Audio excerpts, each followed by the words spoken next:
Boa noite, irmãos. No Evangelho de hoje, a gente vai falar sobre Espiritismo e enfermidades.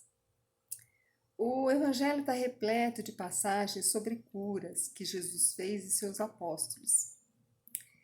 E ele quis demonstrar, na maioria dessas passagens, nada mais de sobrenatural sobre essas ocorrências. Não eram milagres. O Espiritismo também nos traz a luz de que é um efeito sobre o fluido magnético da pessoa que vai ser curada, aliado ao fluido magnético de quem tem a vontade de curar, de fazer o bem.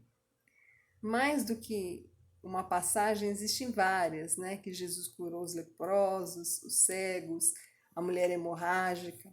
A mulher hemorrágica, por exemplo, ele nem tocou nela, ela que tocou nele e se curou. Tamanho o fluido magnético de Jesus, que a gente não consegue imaginar quão luminoso é, né? Mas se Deus quiser, a gente vai chegar à perfeição e a gente vai ter condições de ver face a face Jesus. Então, a gente sabe, e Jesus sempre falava, né, depois de uma cura, que a fé da pessoa curada é que tinha curado, que ele não tinha feito mais nada do que isso. Então, Ana Maria, a gente sabe que as doenças começam na nossa mente, através dos nossos pensamentos, sentimentos e emoções, e do tempo que a gente perdura nesses pensamentos fixos, nesses sentimentos fixos, sentimentos de dor, de mágoa, né? De raiva. Então, por isso, a importância do alerta de Jesus, orar e vigiar. Orar a gente sabe o que significa, né? Agora, vigiar, o que é? É vigiar nos nossos pensamentos, para onde que eles vão, para onde que ele carrega os nossos sentimentos, onde vão as nossas ações também, né? Porque para a gente agir, a gente tem que pensar, para depois agir.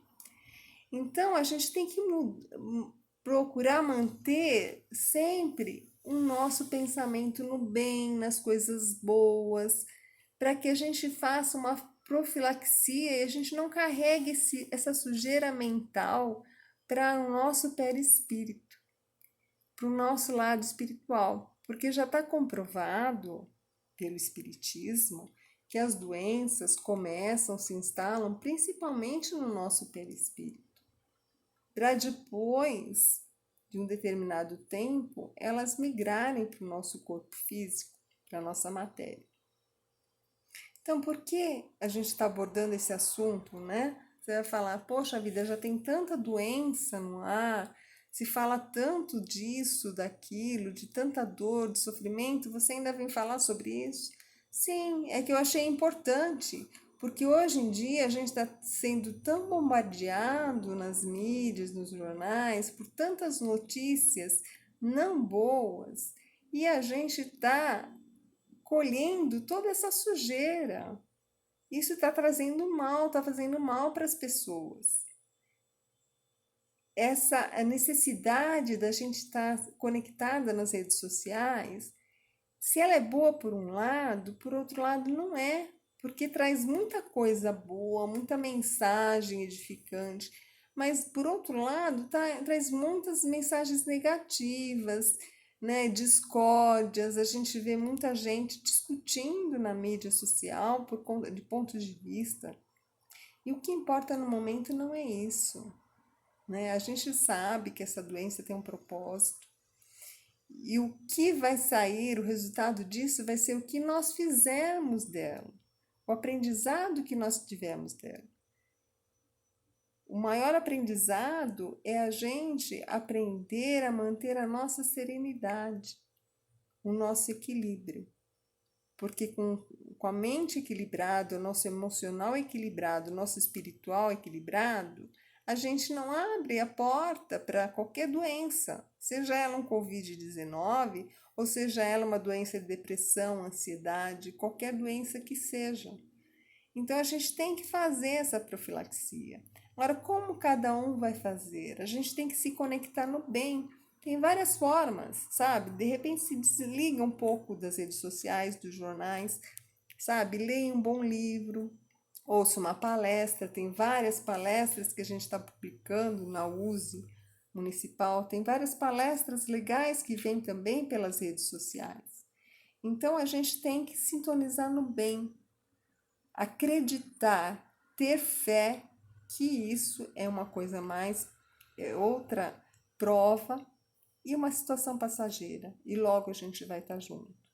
Agora, se desconectar das redes sociais, das notícias, não quer dizer fechar os olhos e o coração para o próximo, porque uma das lições que a gente tem que aprender aqui é exercitar o amor ao próximo, a gente ajudar aquele irmão em dificuldade, aquele irmão que inclusive está inquieto porque está isolado em casa, fechado, está preocupado que não vai ter comida na mesa para os filhos. Então a gente pode se solidarizar e ajudar e exercitar essa caridade, inclusive com palavras de incentivo.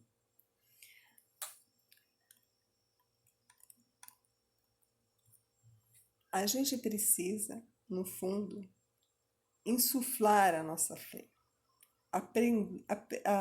aproveitar esse momento para fortalecer a nossa fé. Sabe, aquela fé raciocinada que o Espiritismo nos ensinou. Aquela fé que tudo tem um propósito, aquela certeza de que existe um propósito maior para tudo isso. E procurar realmente nos sintonizar com coisas boas, para que a gente saia fortalecido e para que a gente não adoeça.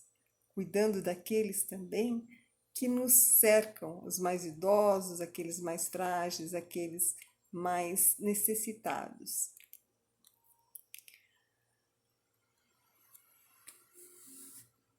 A gente precisa se unir, a gente precisa orar e aprender a confiar. Confiar cegamente naquele que nos criou. Nele sim, a gente tem que depositar toda a nossa fé, toda a nossa coragem, toda a nossa certeza de que algo melhor está sendo reservado para nós. Tudo vai passar. Tudo vai voltar ao normal, não ao normal, porque a gente já viu frases nas mídias que nós seremos diferentes depois dessa pandemia. Mas a gente precisa estar saudável, não só imunes ao Covid, mas imunes a outras doenças, a outras moléstias, a ansiedade, a depressão e a moléstia maior que a gente estava enfrentando na nossa sociedade, que é a indiferença.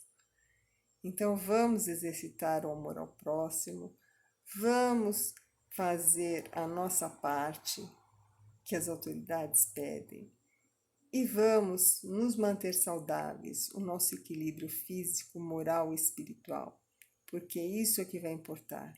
Isso vai nos dar força, isso vai nos dar coragem, não só para essa pandemia, mas para todas as outras dificuldades que aparecerem junto com a gente, no nosso dia a dia, nos apresentarem, porque a gente sabe que elas vão passar. Cada problema superado é uma prova que a gente tem inteligência para superá-lo, mas outros vão vir para que a gente também enfrente, sempre com muita serenidade, com muito entendimento, com muita fé. Então eu desejo a vocês muita paz, muita saúde. E lembre-se, orai e vigiai. Vamos cuidar do nosso pensamento, vamos cuidar das nossas emoções. Vamos aproveitar esse momento de reclusão para realmente a gente pensar um pouco naquela pessoa, no próximo e naquele mais próximo que tem, que somos nós mesmos. Vamos colocar um olhar para dentro da gente e tentar aproveitar esse tempo para a gente se conhecer um pouco melhor. Fiquem todos com Deus e com as bênçãos do nosso Senhor Jesus Cristo. Até a próxima.